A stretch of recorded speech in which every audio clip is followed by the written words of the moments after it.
Eu vou pedir que você abra a sua Bíblia em João, no capítulo 8, versículo 58.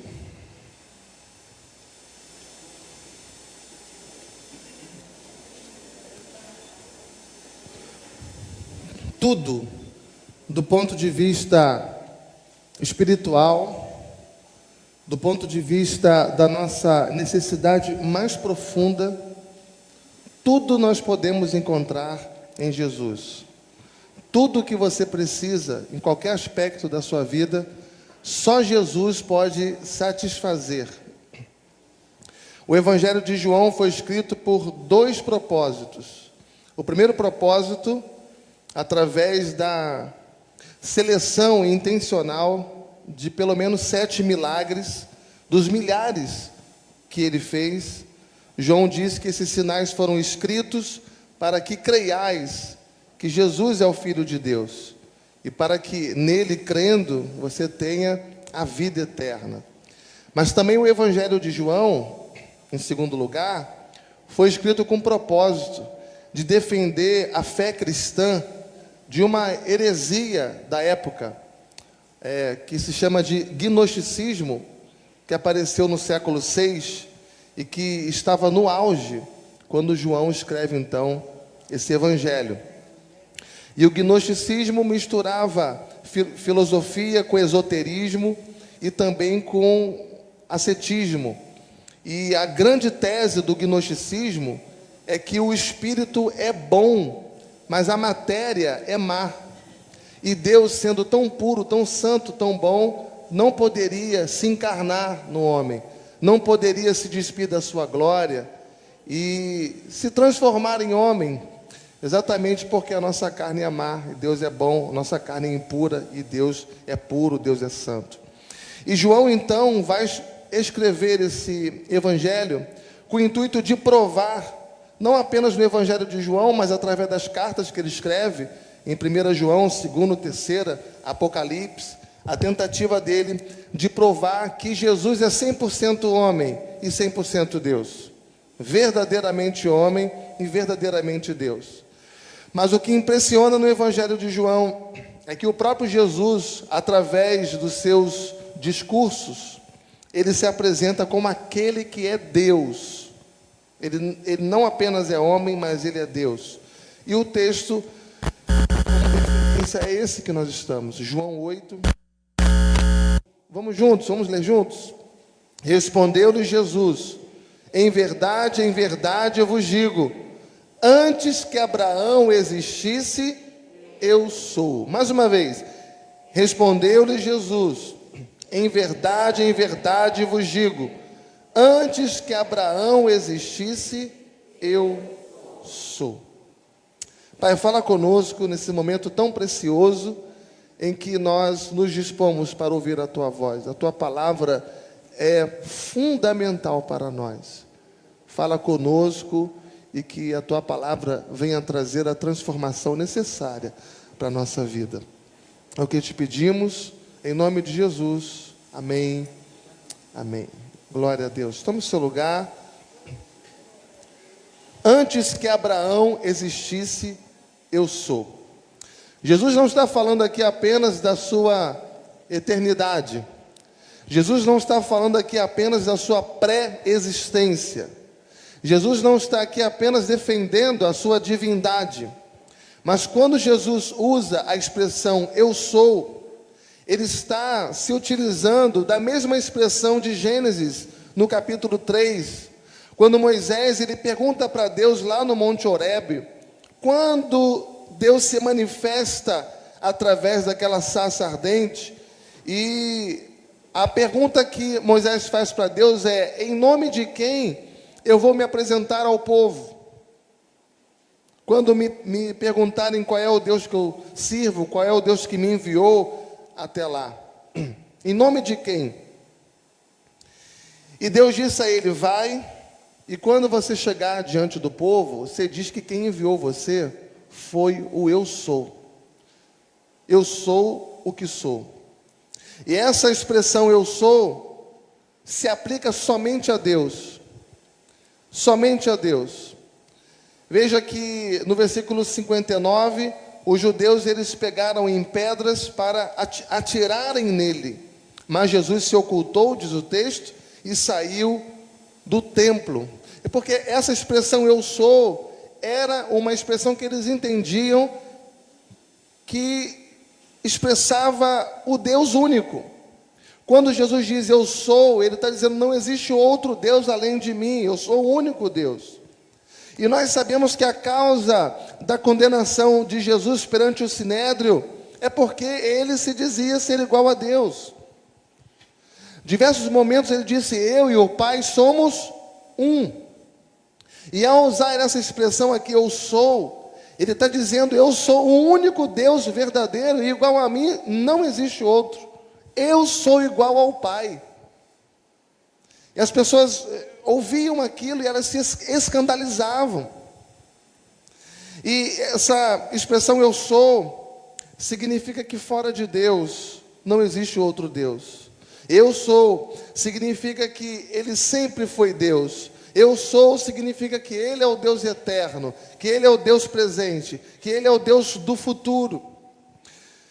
E essa expressão eu sou, só no Evangelho de João, além dessa que nós lemos agora, vai se repetir mais 7 vezes.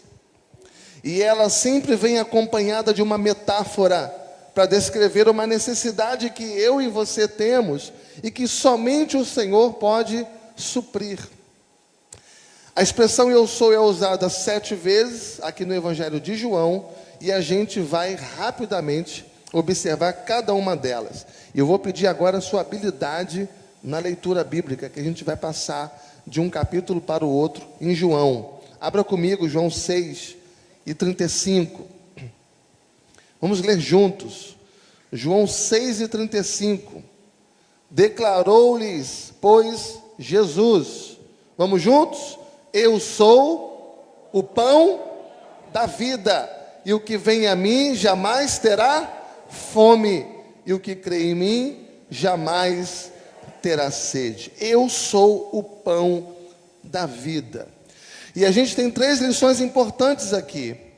A primeira delas é que Jesus reconhece que apesar de nós estarmos mortos em nossos pecados e delitos, todo ser humano tem fome e tem sede espiritual.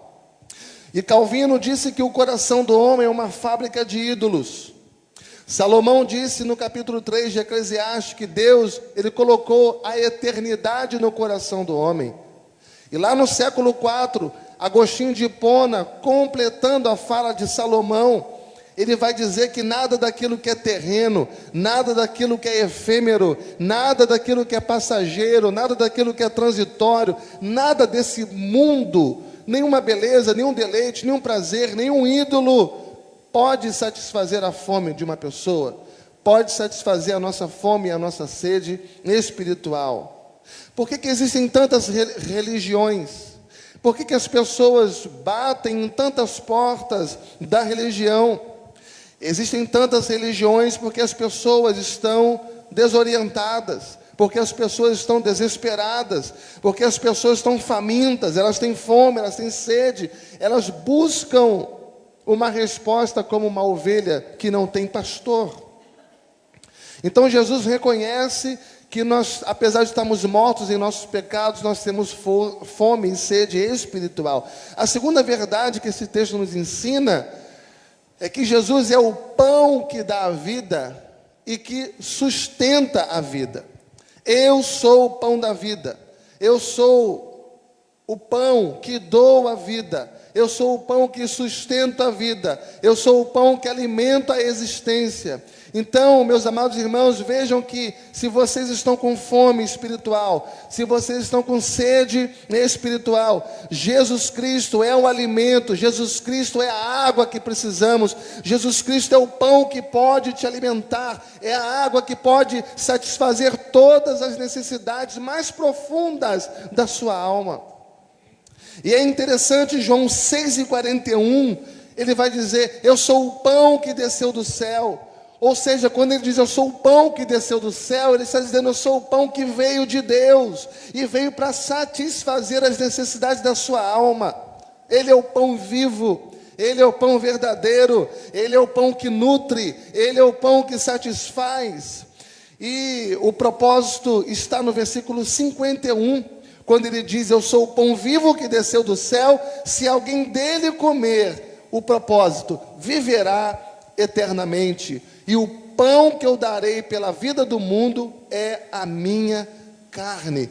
Que coisa maravilhosa, porque Jesus Cristo, através do seu sacrifício, ele se tornou o pão que pode satisfazer a nossa vida e que pode não somente dar a vida espiritual aqui nesse mundo, mas sobretudo ele pode nos conceder a vida eterna.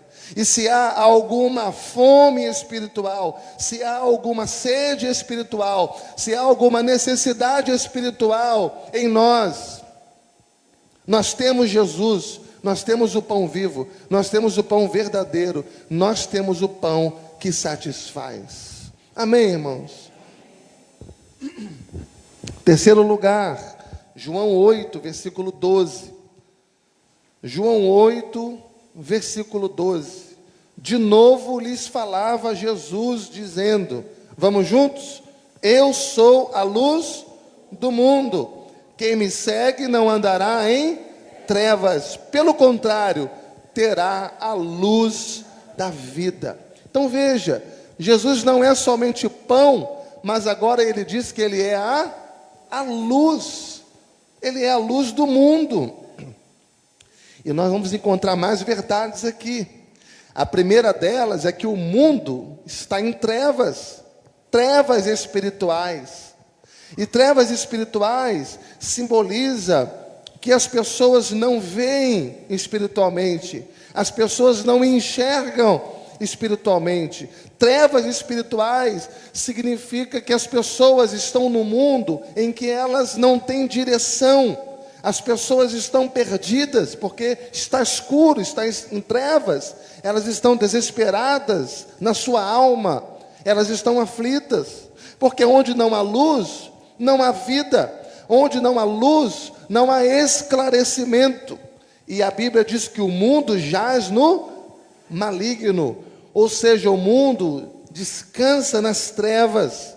Esse mundo é tenebroso, esse mundo, na descrição do apóstolo Paulo, é o império das trevas, ou seja, é o lugar onde Satanás, de uma certa forma, ele exerce o seu domínio sobre as pessoas que não têm a Cristo, mantendo essas pessoas completamente ignorantes à verdade. Paulo diz que o Deus desse mundo cega o entendimento das pessoas para que elas não creem em Deus. As pessoas não têm esclarecimento espiritual, as pessoas não têm compreensão espiritual, as pessoas não têm entendimento espiritual. Mas Jesus, ele é o quê? Ele é a luz. Ele é a luz do mundo. E essa metáfora de que ele é a luz simboliza que ele é Deus, porque lá em João, em 1 João, no capítulo 1, versículo 5, diz que Deus é luz, e nele não há trevas nenhuma. E quando Jesus diz que ele é a luz, ele está dizendo eu sou Deus, porque Deus é a luz. A luz é a manifestação da vida. A luz é a manifestação da presença de Deus. Onde Deus está presente, há luz. Onde Deus está presente, há vida. Onde Deus está presente, existe a manifestação da sua glória, do seu poder.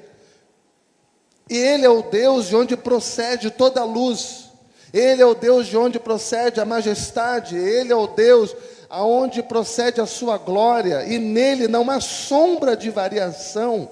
Ele não muda, como diz em Tiago no capítulo 1, versículo 17. Quando nós entramos na presença de Deus, nós entramos na luz. Quando nós andamos na comunhão com Deus, nós andamos na luz. Quando nós somos convertidos, nós nos tornamos filhos da luz. Jesus não é somente Deus, Jesus não é somente a vida, mas quando nós encontramos aqui que Jesus é luz, significa que também Ele é o guia. Quando encontramos aqui que Jesus é luz, significa que Ele é a direção. Porque você sabe, você pode estar num ambiente escuro, que você tem dificuldade de andar, você tem dificuldade de se locomover, você tem dificuldade de encontrar, as coisas estão às escuras, mas quando a luz acende, você encontra o seu caminho, você encontra uma direção, tudo fica melhor. Quando Jesus, que é luz, Ele entra na nossa vida, nossos olhos se abrem, nós encontramos o caminho, encontramos a direção, encontramos o nosso guia, porque a luz guia, porque a luz nos transmite direção, e a luz também significa salvação. Eu quero dizer para você que está perdido, que Jesus, Ele é o pão da vida. Você que está perdido em trevas, que não sabe de onde veio, não sabe para onde vai, não sabe o que você está fazendo. Quantas pessoas estão confusas aqui nesse mundo, não sabe de onde veio, para onde vai, não sabe onde está, não sabe o que tem que ser feito. Pessoas que estão debaixo da opressão de Satanás, pessoas que estão debaixo do império das trevas, vivendo uma vida infeliz, uma vida de desgraça, uma vida de derrota, uma vida de escravidão. Em nome de Jesus, você precisa crer que Jesus, Ele é a luz do mundo, a luz da vida. João 8:12, Ele diz: eu sou a luz do mundo. Quem me segue, não andará nas trevas, pelo contrário, terá a luz da vida. Assim como Deus disse lá na criação, Gênesis 1, haja luz.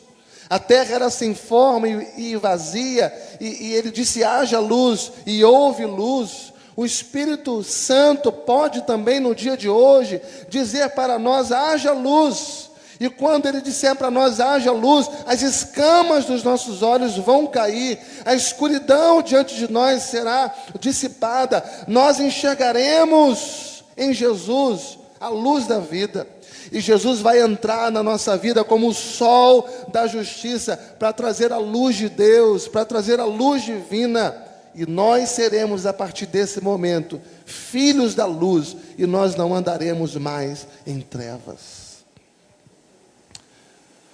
Olha o que diz em João 10, no versículo 7. João 10, versículo 7. Jesus, pois, lhes afirmou de novo: em verdade vos digo, eu sou a porta das ovelhas. Eu sou a porta. Se alguém entrar por mim, será salvo. Entrará e sairá e achará pastagens. Jesus é o pão, Jesus é a luz e Jesus é a porta. E quando Jesus diz: eu sou a porta das ovelhas, Ele está usando uma figura que na Palestina era uma figura muito comum, porque as ovelhas, elas dependiam completamente do pastor. As ovelhas, elas precisavam do pastor, dependiam do pastor para se defender dos lobos. As ovelhas dependiam do pastor para se alimentar. Elas precisavam do pastor para tudo. E à noite, o pastor recolhia as ovelhas para dentro do aprisco, e não havia porta nos apriscos. Então o pastor, ele deitava sobre aquela passagem da porta. Ele botava as ovelhas todas para dentro do aprisco e se deitava à entrada. O pastor era a porteira daquele aprisco. E quando Jesus diz: eu sou a porta das ovelhas, Ele está falando aqui de algo que era inteligível para os primeiros leitores daquela época. Ele falava que Ele era a porta e as pessoas estavam entendendo quando Ele dizia que era a porta das ovelhas, porque Ele sabia que no aprisco não tinha porta e os pastores se deitavam à porta. E as pessoas entendiam então quando Ele dizia isso: eu sou a porta das ovelhas. Ele era a porta, e se alguém quisesse entrar ali, teria que primeiro passar pelo pastor. Se alguém quisesse sair dali, teria que passar pelo pastor. E ele diz: eu sou a porta das ovelhas. Irmãos, isso é muito bonito, isso é maravilhoso. Ele diz: eu sou a porta. Jesus é a porta. E ele é uma porta pessoal. Ele não é uma porta mecânica. Ele não é uma porta de madeira. Ele não é a porta da religiosidade. Ele não é a porta do legalismo. Mas essa porta é uma pessoa. Essa porta se chama Jesus. Essa porta é única. Essa porta é exclusiva. Não há outro meio de você entrar e de você sair do aprisco sem passar por essa porta, sem passar por Jesus. E é tão bonito isso. Ele continua no versículo 10, em João 10:9. Ele diz: se alguém entrar por mim, ou seja, se você é alguém que quer ter liberdade, se você é alguém que quer ter comunhão, se você é alguém que quer ter acesso a Deus, porque essa entrada no aprisco é o nosso acesso a Deus, você precisa passar pela porta, você precisa passar pelo pastor, você precisa passar pela porta que se chama Jesus Cristo. Se alguém entrar por mim. E quais são os benefícios dessa porta? Quais são os benefícios que alguém recebe ao passar por essa porta? O primeiro benefício é a salvação. A salvação, porque o texto diz muito claro: se alguém entrar por mim, será salvo. João 10:9. Se alguém entrar por mim, será salvo. E aqui, além de salvação, você tem liberdade, porque olha só, o texto diz aí: entrará e sairá. Fala da liberdade que você tem. Ou seja, você tem acesso à presença de Deus. Em Jesus, você tem liberdade espiritual. Você é liberto do poder do pecado. Você é liberto do poder das trevas. Você é liberto do poder de Satanás. Você é liberto do poder da morte. Se você entrar por esta porta que se chama Jesus Cristo, você é alguém verdadeiramente livre. Mas não somente isso. Ele diz: eu sou a porta. A porta é Jesus. Se alguém entrar por mim, será salvo. Fala de salvação. Entrará e sairá. Fala de liberdade. E achará pastagem. Ou seja, na presença de Jesus, você tem alimentação abundante. Você tem alimentação abundante. Vocês lembram do Salmo 23? O Senhor é o meu pastor e nada me faltará. Ele nos leva aos pastos verdejantes. Ele nos leva às águas tranquilas. Ele refrigera a nossa alma.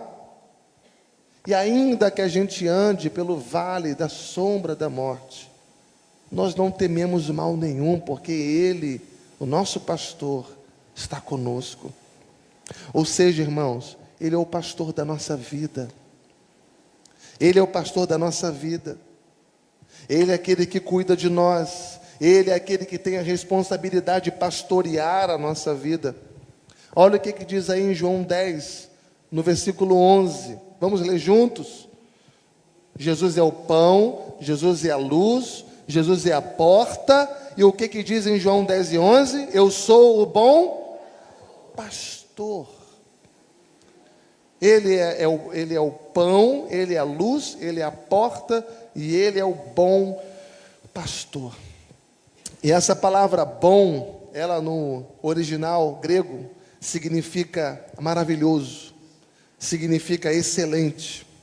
E Ele é maravilhoso e excelente no seu caráter. Ele é maravilhoso e excelente na sua obra.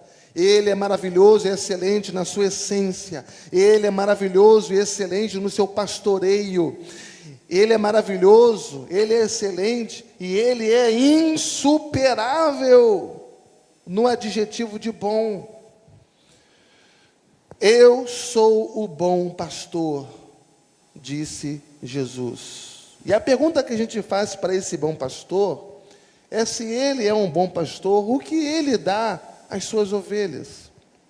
Se Ele é o bom pastor, o que Ele pode fazer pelas suas ovelhas? Porque talvez seja isso que você precisa. Quantos já bateram as portas de tantas religiões e hoje estão desesperadas, hoje estão aflitas, hoje estão desnorteadas, hoje estão desgarradas como ovelhas sem pastor. Mas se renderem a Jesus hoje, Ele será o seu bom pastor. E a pergunta que a gente faz para esse bom pastor é o que Ele faz pelas suas ovelhas, o que Ele pode dar às suas ovelhas. Diz o texto, Ele dá a vida pelas suas ovelhas. Ou seja, Jesus dá salvação para as suas ovelhas. Jesus dá alimento para as suas ovelhas. Jesus dá liberdade para as suas ovelhas. Jesus dá direção para as suas ovelhas. Jesus dá vida abundante para as suas ovelhas. Jesus dá proteção para as suas ovelhas. Jesus dá segurança eterna para as suas ovelhas. Louvado seja Deus! João 10 e 26, olha o que diz aí, do 26 ao 29, vamos juntos? Mas vós não credes, porque não sois as minhas ovelhas. As minhas ovelhas, elas fazem o quê? Ouvem a minha voz. Eu as conheço e elas me seguem. Eu lhes dou a vida eterna, jamais perecerão, e ninguém as arrebatará da minha mão. Aquilo que o meu Pai me deu é maior do que tudo, e da mão do Pai ninguém pode arrebatar.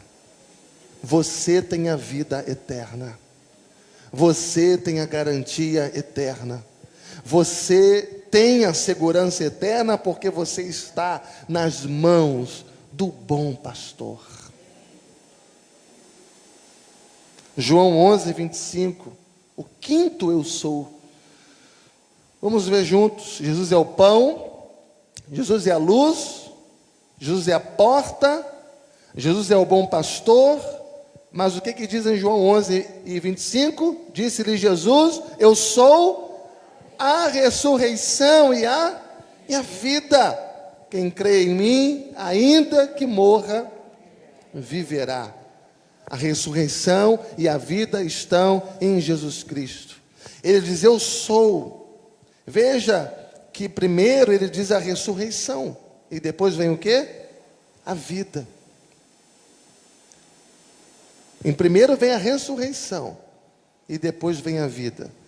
Isso aqui é para a gente entender Efésios 2 e 1. Quando diz que nós estamos mortos em nossos pecados e delitos. Que eu e você já estamos com a nossa sentença de morte decretada.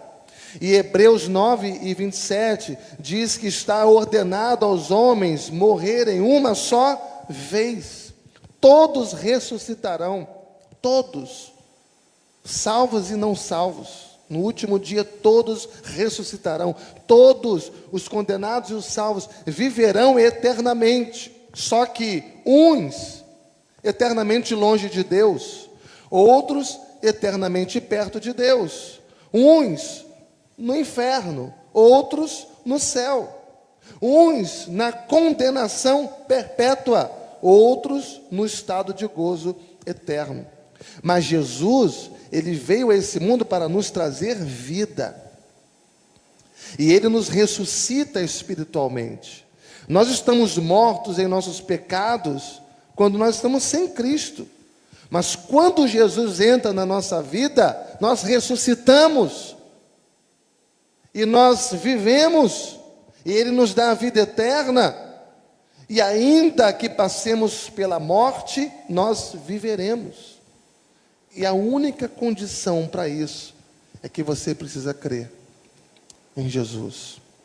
Ele diz que quem crê em mim, ainda que morra, viverá no futuro, viverá na eternidade, porque Jesus Cristo, Ele é a ressurreição e a vida,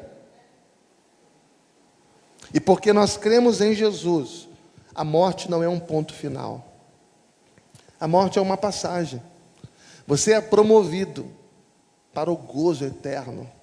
Os nossos amados irmãos, amigos e família que tanto amamos, que morreram, que já não estão mais em nosso meio, morreram em Cristo, eles estão agora numa festa inacabável, numa alegria, numa felicidade, num gozo eterno.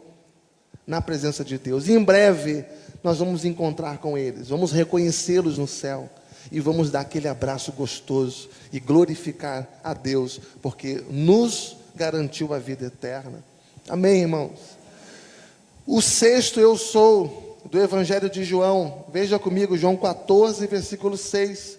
Jesus é o pão, Jesus é a luz, Jesus é a porta, Jesus é o bom pastor, Jesus é a ressurreição e a vida. E João 14, 6, que é um versículo importantíssimo, diz: respondeu-lhe Jesus, vamos juntos? Eu sou o caminho e a verdade e a vida. Ninguém vem ao Pai, senão por mim. Veja que Jesus fala daquilo que é um grande desejo dos homens, chegar até Deus. Filipe mesmo, um pouco abaixo, ele vai dizer: Senhor, mostra-nos o Pai, e isso nos basta. Nós queremos ir até Deus, nós queremos chegar até Deus. Só que Jesus vai dizer: eu sou o caminho, eu sou a verdade, eu sou a vida. Veja que Jesus não desperdiça, quando ele diz eu sou, ele usa aqui um artigo definido. Ele diz: eu sou o caminho.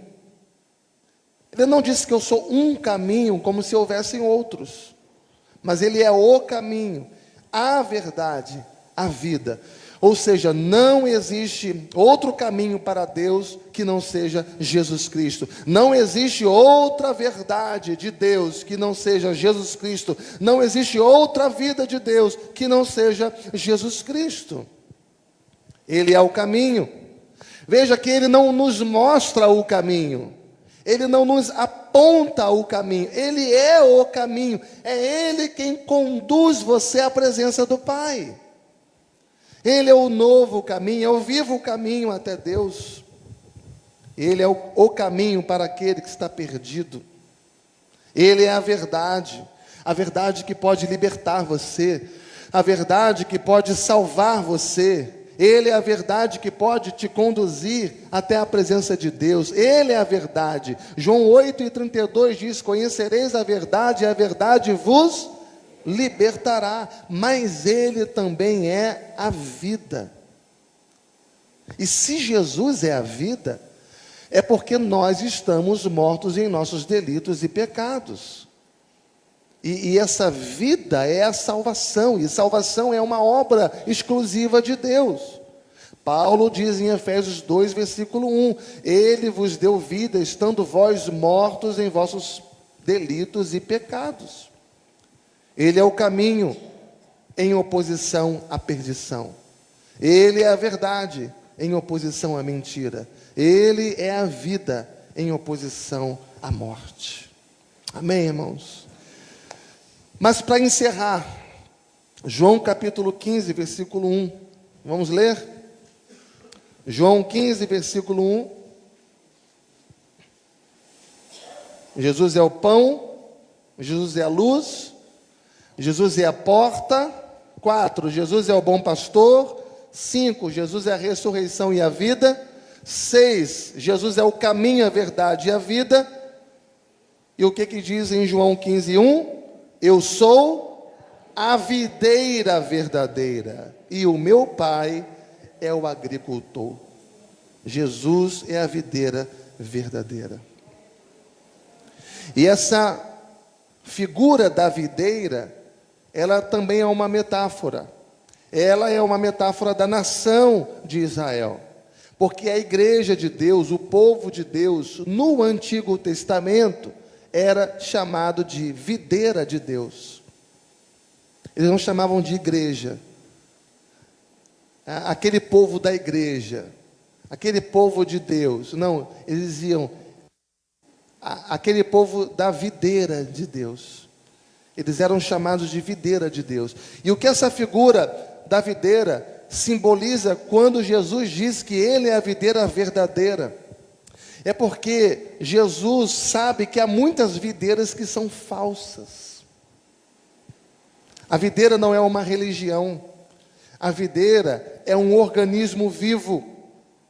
E quando nós cremos em Jesus, quando nós recebemos na nossa vida a vida de Deus, nós somos enxertados nessa videira, como os galhos são enxertados, os ramos são enxertados na árvore.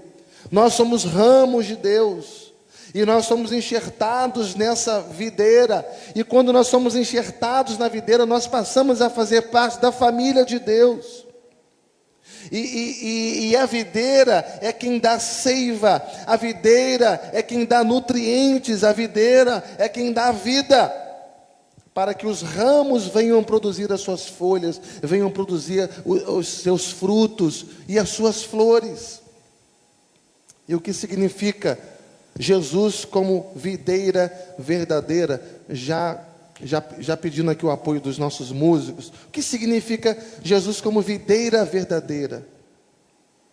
É que em Jesus nós encontramos a verdadeira vida. Em Jesus nós encontramos permanência. Em Jesus nós encontramos a verdadeira unidade, nós encontramos a verdadeira produtividade, nós encontramos a verdadeira amizade, a verdadeira afetividade, tudo aquilo que nós precisamos, do ponto de vista da realização pessoal, de viver uma vida em comunidade, uma vida de igreja, uma vida em família, tudo isso nós encontramos em Jesus Cristo.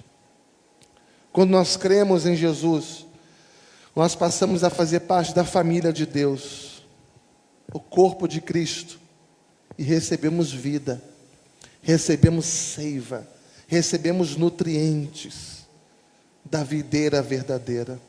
Então, meus amados irmãos, Jesus é tudo o que nós precisamos na nossa vida. Jesus Cristo é tudo em todos, e quem tem Jesus tem tudo, e quem não tem Jesus não tem nada. Amém? Vamos ficar de pé.